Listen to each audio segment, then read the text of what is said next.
What have you accidentally left in your car?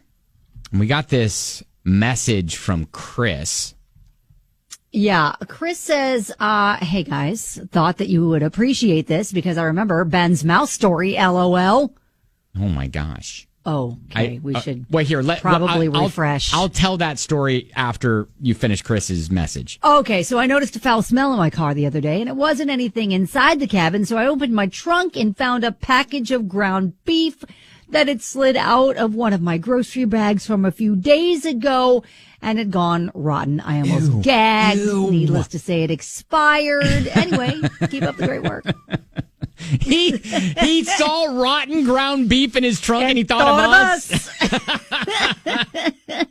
Ben and Kelly will love to hear about this. Well, he said he remembered the mouse story, so I traded in my old Geo Metro to Goodwill. I donated it to Goodwill, and they were like, you just make sure everything's out of like the glove compartment and all that stuff. And so one final check, and it was like a bit. It had been a bit on the air with us because it was such an old car, and then finally, it had quite the personality. Yeah, that car had quite a life. I was there to witness it. Yeah, I was going to say it was in kilometers, like the speedometer was in kilometers, so you thought you were driving 80. You never knew how fast you were actually going. Yeah, no idea. And so Kelly came to help film this trade-off historic moment. Yes. Yeah, exactly. So I opened up the glove compartment and I found a whole nest of now deceased baby mice. Oh, gosh. In my glove compartment. It was one of the most disturbing things I'd seen in real life. Yeah. And it didn't smell. It wasn't like it smelled rank or anything like that. Petrified, almost taxidermied little mice. They were just all like...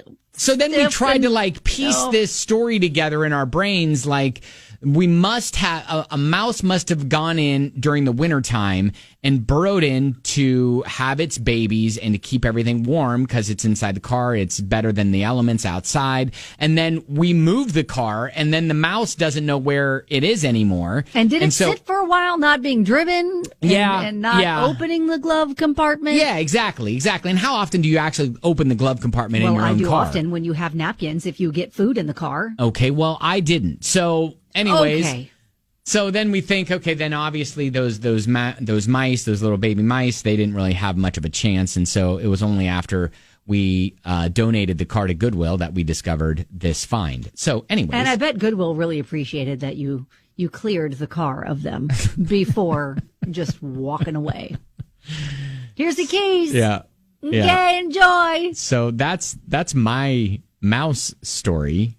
I don't know if you've got a great story about something you left in your car. Oh, but the groceries that you miss, or food that if the kids were eating in the back seat that slipped underneath the seat that you didn't see forever.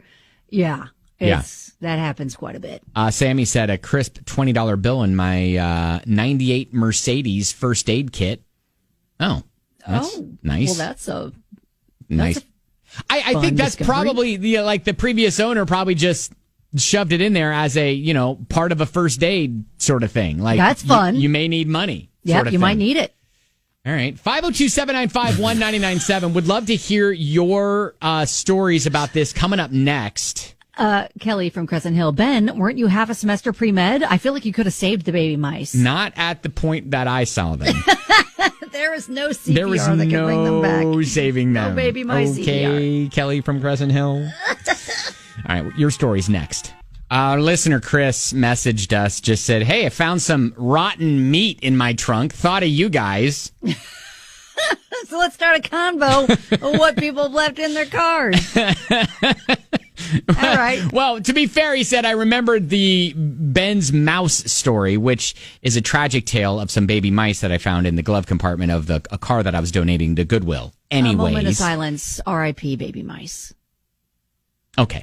I got a message from a listener. Please don't say my name, but I found a molar underneath the back seat of my '05 Grand Marquis, along with several unfired .380 rounds and a bunch of empty baggies.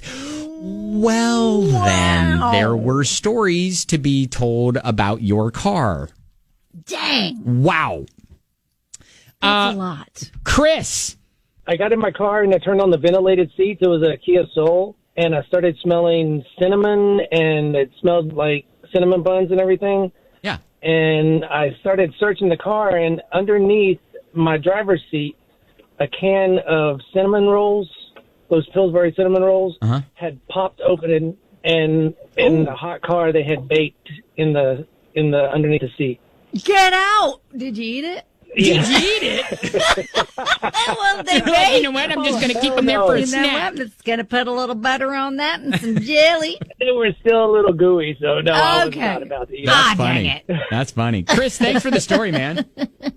Sure, no problem. Brad said my father-in-law too cheap to pay for trash service, so he takes his garbage to work and throws it in the dumpster. So he once borrowed my wife's car, left the bag of trash in her trunk. We didn't find it for 2 weeks. Couldn't figure out where the smell was coming from. Yes, gosh. it was during the summer, and he got car detailed afterwards. Oh my It god! was baking in her car for 2 just weeks. trash. Oh, What is that smell? that is terrible. Oh my! Candy said, we used to have an off-white PT Cruiser my daughter drove. Yeah. Had to borrow it when my car was in the shop on the way to work. I noticed it really smells in there. Terrible. Luckily, I only work about 10 minutes away. I get to work. Look in the back seat.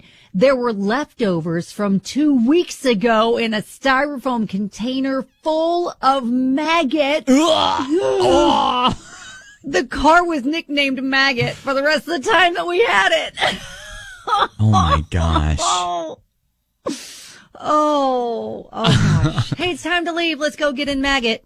Let's go for a ride. Shaq said, I had some friends play a prank on me once. I woke up super early to get to work, found my entire car wrapped in plastic. Took me 20 minutes to get it off. Didn't talk to them until 12 hours later. They asked me what I did with the lobster. I said, what? What? I stopped driving, opened my hatchback to see a lobster with the rubber bands cut off, the claws just chomping away, still alive. Oh my gosh. Wow. Dang. That's much. And then got a text from Kenzie. Didn't happen to me, but a friend. Had a whole jar of peanut butter explode in her trunk. Smelled like peanut butter for months. Like, I had no idea that peanut butter could explode. Now we know. Now we know. That would be All a right. very difficult cleanup. Good calls. Thank you for those stories. That's funny.